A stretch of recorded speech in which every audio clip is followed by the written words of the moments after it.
একজন অটো চালক, আটা চাক্কি বয়, টয়লেট পিপল, 12 ফেল থেকে আইপিএস অফিসার হয়ে ওঠা এক নজিরবিহীন কাহিনী। 29 ডিসেম্বর 2023 এই দিনে মুক্তি পেয়েছিল 12 ফেল নামে একটি হিন্দি ভাষী সিনেমা। মুক্তি পাওয়ার কিছুদিনের মধ্যেই ঝড় তুলেছিল গোটা বিশ্বে, তীব্র আলোড়ন সৃষ্টি করেছিল সোশ্যাল মিডিয়াতে, অনুপ্রাণিত করেছিল হাজার হাজার মানুষকে। এই সিনেমাটি বাস্তব এক চরিত্রকে কেন্দ্র করে তৈরি করা হয়েছে। 12 ফেল অটো চালক থেকে আইপিএস লড়াইয়ের আরেক নাম মনোজ কুমার শর্মা।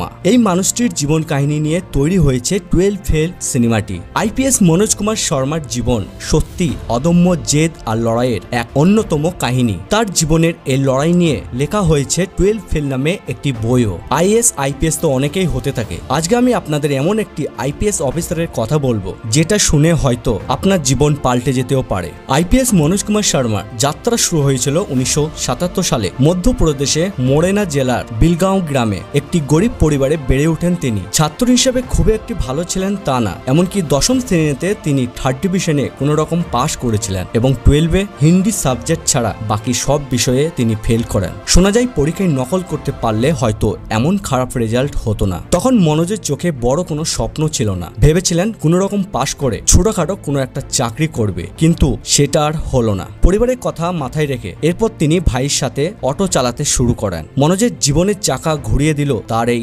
অটো চালাতে গিয়ে এক পুলিশ কর্মী মনোজের অটো আটক করে ফেলে। সেই অটো ছাড়াতে যান এসডিএম অফিসারের কাছে। তার বিশ্বাস এই অফিসারই পারেন তাকে সাহায্য করতে, এমনকি তার এলাকায় স্কুল পরীক্ষায় নকল বন্ধ করতে যথেষ্ট ক্ষমতা রাখেন এই অফিসারই। সেই ধারণা ছিল মনোজের। তখন তিনি বুঝতে পারেন শিক্ষক এবং প্রিন্সিপালের উপরে কেউ একজন আছেন। তবে মনোজ শর্মা এসডিএম অফিসারের কাছে গিয়ে অটো ছাড়ানোর কথা না বলে তার ওই সাক্ষাৎই বদলে দেয় মনোজের জীবনের গতিপথ। ভারতের অন্যতম কঠিন চাকরির পরীক্ষা UPSC, union public service commission. এই পরীক্ষায় কিভাবে বসা যায়, কিভাবেই বা প্রস্তুতি নেওয়া যায়, এই সব কিছুই বিষয় নিয়ে আলোচনা করেন এসডিএম অফিসারের সাথে। তখন তিনি বুঝেছিলেন শিক্ষা এবং ক্যারিয়ারের মূল্য কতটা। সেই দিন মনোজ ঠিক করে ফেলে ইউপিএসসি পরীক্ষায় বসবেন। নিজের লক্ষ্য স্থির করে গ্রাম থেকে চলে আসেন গোয়ালিয়রে। সেখানে টেম্পু চালিয়ে ছোটখাটো কাজ করে নিজের লড়াই শুরু করেন। সেখানেই পরিচয় হয় অনুরাগ পাঠকের সাথে, যাকে 12 ফেল সিনেমাতে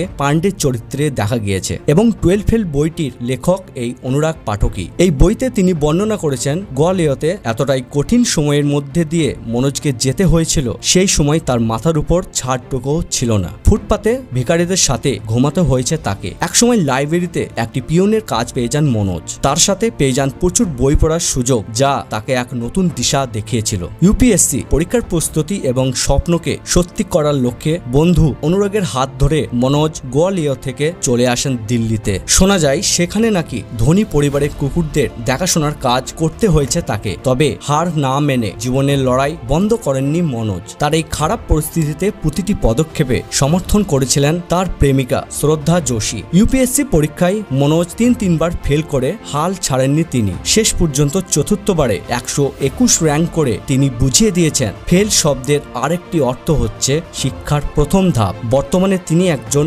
আইপিএস অফিসার। তার এই কঠিন লড়াইয়ে সবসময় পাশে ছিলেন শ্রদ্ধা। বর্তমানে তিনি এখন আইপিএস মনোজ শর্মার স্ত্রী। মনোজ কুমারের এই সাফল্যের কাহিনী আমাদেরকে শিখিয়ে দেয় ব্যর্থতা থেকে শিক্ষা নিয়ে চেষ্টা চালিয়ে গেলে অবশ্যই সাফল্য আসবে। ভিডিওটি আপনার কাছে কতটা অনুপ্রেরণামূলক কমেন্টে অবশ্যই জানাবেন। আবার দেখা হবে আমাদের পরবর্তী ভিডিওতে।